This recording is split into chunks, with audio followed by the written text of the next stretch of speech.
Okay, everybody, welcome here today. It's terrific to be back here. Very nostalgic. I spent 6 years here, 6 terrific years. As it says, my name is James Claffey. The topic that I'm going to be speaking about today is demystifying that fact about, or demystifying the myth about depression and anxiety within sport, exercise, and everyday life. So it's going to be fairly anecdotal. There's not going to be a huge amount of facts and figures, but what I'm going to do is give you a little bit of a take of how I deal with it in terms of living with depression day to day. I say living with it day to day as opposed to suffering with it, because sometimes it's sitting on my lap, sometimes it's up in the attic, sometimes I don't have to deal with it that much. So I'm just going to, hopefully by the end of it here today, let everybody know that it's okay sometimes not to be okay. So I'm just going to give you an outline of the discussion. That first little diagram that's up there is obviously a man moving. So what is my motivation, movement? Why am I here today? Well, when I was around 18 or 19, I realised that I had low mood, and I couldn't put my finger on it for love nor money. I didn't know what was going on, and I would have loved at that time to have somebody just as a sounding board. I would have been involved with soccer primarily at that stage, and to go and talk to somebody wasn't really an option, or opening up to somebody, because of the social stigma, like Brendan has spoken about previously, that sometimes we feel that you're soft if you want to do that, or it's not the right thing to do. So for me, my motivation here is that if by coming here today, 1%, if just one person leaves here and realises that it's okay not to be okay, then I've won at the end of the day. That's the way I see it. I'm an advocate of health, whether it be young, old, or anywhere in between. So the next part was meant to be talking about some of the somatic or physical signs of anxiety. And as you can hear, my voice is trembling while I'm speaking here, so there's one of the signs and symptoms. But obviously some of the other things that tend to occur with people who suffer with anxiety is heart palpitations. So that's not just a beat, it's a real thump of the heart, perspiration, and all of these things. It can make people feel very alone at times, which leads me to the next point. As you can see up there on the diagram, the great trick that depression pulls on everybody out there is, excuse me, it makes them feel like they're alone. It makes them feel like they're isolated. But the one thing that I can actually say depression does, and is fair about it, is there's no bias. It doesn't care race, creed, colour, gender. It's a blanket umbrella that can affect everybody. But it makes us feel at times, like the diagrams up on the board shows, that we're alone. And that's not the case, because it affects everybody. 1 in 3 people will have a manic episode of depression within their life. So that might not be you directly, but it might be your child, it might be a loved one, a brother, a sister, an aunt, whatever it is, a colleague, even somebody sitting next to you here today it could be. So maybe just because it doesn't affect you directly, you should be aware that it can affect someone that you love then again. Because we are changing, as Brendan said, but there's still a lot of stigma, whatever it is. So the next part I'm just going to touch on a tiny little bit as I go through it was, when I realised I was suffering with depression, there was a huge amount of guilt. I had a terrific support system. My parents were amazing, lots of loving care and everything like that. But I had a lot of guilt until I found out about the biological basis of what was occurring with me in depression. And I'm going to speak a little bit about serotonin shortly as I go through it. The next one, Brennan's after referring to the amygdala there. I'm going to be referring to hunter-gatherer man as well. So when I'm referring to it, it's just trying to make people aware of that it's very normal at current junctures to feel like we're highly stressed, we're predisposed to either fight or flight. Now a lot of the research coming out of the likes of Belgium or France are telling us it's fight, flight or freeze. But for today's purposes, in them highly stressful situations, it's very normal to feel agitated. It's very normal to have our heart rate increase. All of these physical signs and symptoms of depression, stress or anxiety. So I will refer back to that at current times or different times. And finally, there's the brain with his weights. Everybody's obsessed with weights at the moment. But certainly I've got to a part where exercise has become part of my lifestyle rather than part of my life. So it's almost like the daily medicine that I take now. So I'm just going to go back to some of them that are up on the board there. This is from the seechange.ie, the Green Ribbon campaign about it's time to talk. So whether you're young or old or you're feeling different, it's great to be able to get out there. When I was 18, as I said to you previously, and I wanted to talk, or I felt I could talk, these are some of the things that would come up.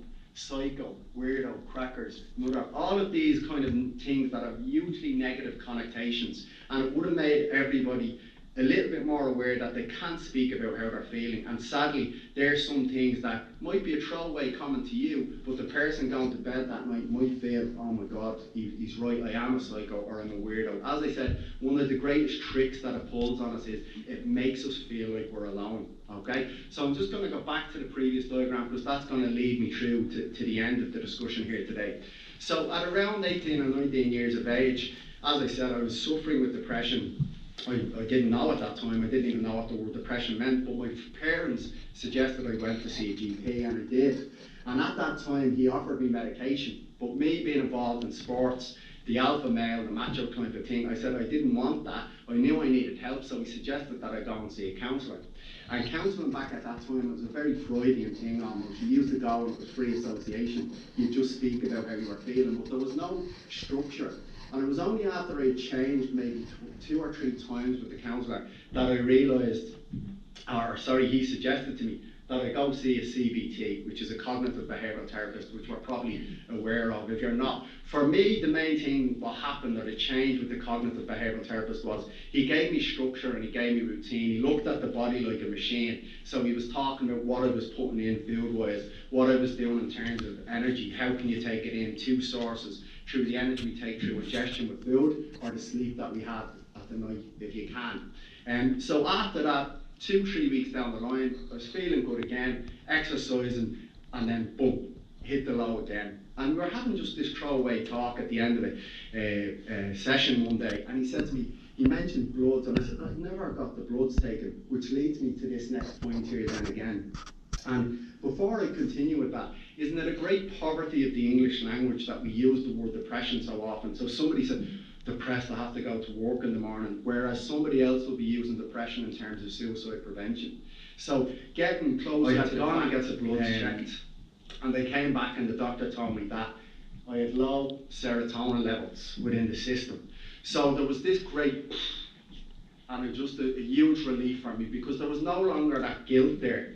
And if you look at some of the research from the World Health Organization, over 60% of all depression is a chemical imbalance. If you walk out this door, you take nothing else from my talk, take them 2 words with you, chemical imbalance. If you come out here this evening, and chances are it's Ireland, it could be raining, so if you got the flu or anything like that, you'd go and you'd get prescription from any pharmacy, like you would anywhere else, because it's a social norm, it's socially acceptable. But when it comes to the mind, sometimes we're a little bit cautious of that. So we should be a bit more aware that it's okay to do that, it's okay to get help.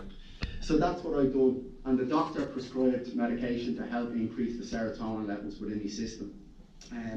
A little anecdote, at the time my brother was studying to be a psychiatric nurse, okay, so God knows what went wrong in that family there.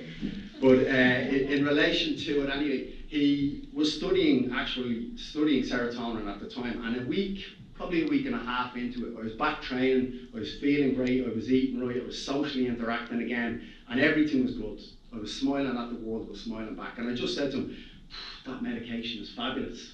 And it was only 2 or 3 years later that he mentioned to me that it would take at least 6 to 8 weeks before the medication actually set into work.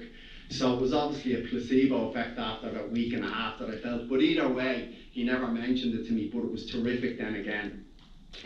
So leading on from there then, I started to go off and study it. Obviously I studied here psychology within the college here, and I was learning different parts of it. And I actually see Fiona Nutty's up there. She was one of my tutors. She was fantastic in relation to this biological psychology, and I learned a lot from being here. But one of the greatest things I learned in relation to here, in terms of your 2 eyes, I remember hearing this phrase, was that to be a psychologist or to be a sport and exercise psychologist, the key skill, and Kira would say this and you might hear it soon, is your observational skills. You need to be able to see things. So you have 2 eyes. One scope is your microscope, so to see the little things, and the other is your telescope to see the bigger picture then again. And it was a take-home message, but it's never left me because it's made me more aware The big difference between us and all the other species on this planet is that we have the power of introspection. We can look inside and ask them bigger, deeper philosophical questions. And I got very aware of the signs and symptoms of when I was feeling low or when my mood was low. And it really made me come away from all of them negative thoughts. I've been terrifically lucky because I've had people around me like that. Which leads me to the next part. Like I said, exercise has become part of my lifestyle as opposed to part of my life. My wife is sitting over there. She's not going to be too happy that I mentioned her. But when I met Audrey, I was able to speak quite honestly and openly. And if there is low signs or moods disorder in terms of that these days, she's terrific at setting up structures and implementation so that we can go for a walk or we can exercise. And I've been truly lucky to be able to do that then again in relation to exercise. So it doesn't have to be. The one thing I'd like people to be aware of is sometimes we hear that word exercise and we frame it as, I haven't got 2 hours to go to the gym. It doesn't need to be that. We need to reframe it, whether it be physical activity. A study only done with the American College of Sports Medicine last year that said, in fact, anaerobic exercise, so short bursts of things, is actually worse for people suffering with anxiety, because if they've already got an elevated heart rate, the last thing in the world they want to happen is for the heart rate to go up then again. Okay, so a brisk walk, wherever it might be, somewhere nice and tranquil, scenic, whatever it is highly effective then again. So I'm not going to keep this much longer. What I would say is, in about 2010, 2011, I would have been at my lowest ebb, and times are hard, life is like that. I was coming out of where I was at, and I always had this quote that keeps coming back to me, and I'm going to share it, which is because it got me over a lot of hard times. It said, everything will be okay in the end, and if everything is not okay, then it is not yet the end. The key point as we leave here today, a couple of hours time, yourself a couple of tremendous speakers coming up here, please remember, whether it's your friend, your husband, your wife, your boyfriend, your girlfriend, your child, or even the person sitting next to you here, please remember in the end, it's okay not to be okay. Thank you.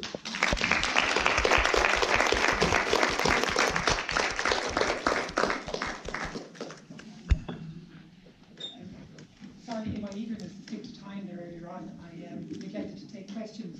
So just if there is one or two quick questions for James, James kindly said he'd take them. Where'd you hear yourself? And if not, that's great. Thank you. Thank you.